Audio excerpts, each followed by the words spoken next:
If you'd never been born by Dr. Seuss. If you'd never been born, then you wouldn't be you.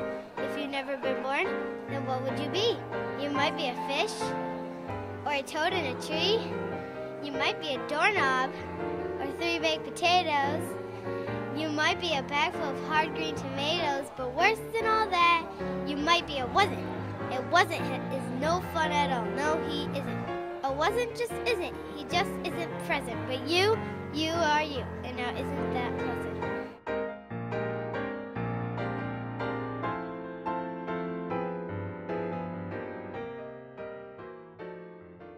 I'm from Cupertino, California. That is, if you check your iPhone or Apple software, you click About Us, it says Cupertino, California. Coming to Hanover is very unique for me in the sense that my hometown does not have any stoplights. There's 86 of us in the high school. It's very small, so it's almost coming the other direction. I'm coming into a larger town, but it's rural. It's in the east. I've never been in the east before, and it's certainly new and very exciting, and I'm looking forward to it. San Luis Obispo, it's about 50,000 people. It's a small town about 10 miles off from the California coast. It's a very, very laid-back town, like San Luis Obispo, SLO. We call it the slow life.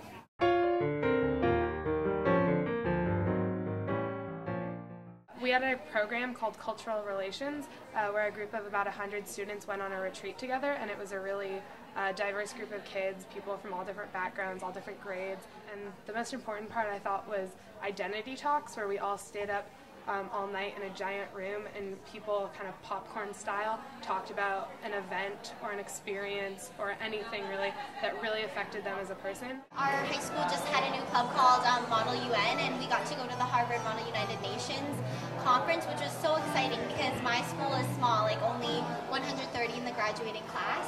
I actually went to high school in India. It's an international high school called UWC, and we get kids from 68 different countries, and we are pretty diverse and a tight community with only 200 students.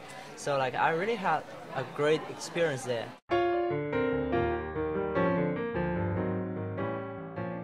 Last fall, I actually came on a visit with the Native American fly-in trip, and a lot of different people around campus who really showed me that it's very a strong-knit community here. One of my favorite teachers in all of high school was my English teacher junior year. His name was Dr. DeJaneiro, and he's actually an alum of Dartmouth from 1962, I believe. So he was a big reason that I actually ended up coming here. 2007, my cousin graduated, so I came up here for the graduation, and I remember that day it was pouring rain. It was awful. Everyone had their umbrellas up, and all the umbrellas were green. They all said Dartmouth on them, and even though it was rainy that day, the campus seemed totally perfect, and I knew it was the place for me. I took a gap year and I worked at the Ministry of State for Presidential Affairs.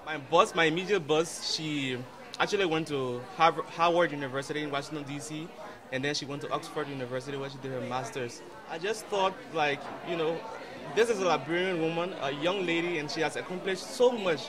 And I, as a person, can do the same. And yeah, she was one person who, she saw the capability in me, and she believed in me, and she encouraged me, and now here I am.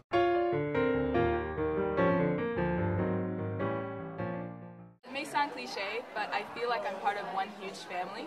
Everyone's extremely caring here, and I'm almost not feeling that homesickness yet because just everyone's really welcoming and nurturing. They're always checking up on you. It's just great to see how many friends I've made here in just such a short time. What surprised me most was how much I love it here, and that sounds very corny, but after the DLC trip, I thought, how could it get any better? And every day, it's just continued to get better. The relationships that I've already formed with a bunch of my classmates. I've met people not only in my residence hall, but also on my first year DOC trip, and just walking around. But everyone's so friendly and outgoing and easy to talk to that I'm surprised that I've known all these people for such a short time. But I feel like I've been friends with them forever. The people have definitely surprised me because I love my hometown and my family, and I miss them a whole lot. But the people here are so friendly and welcoming.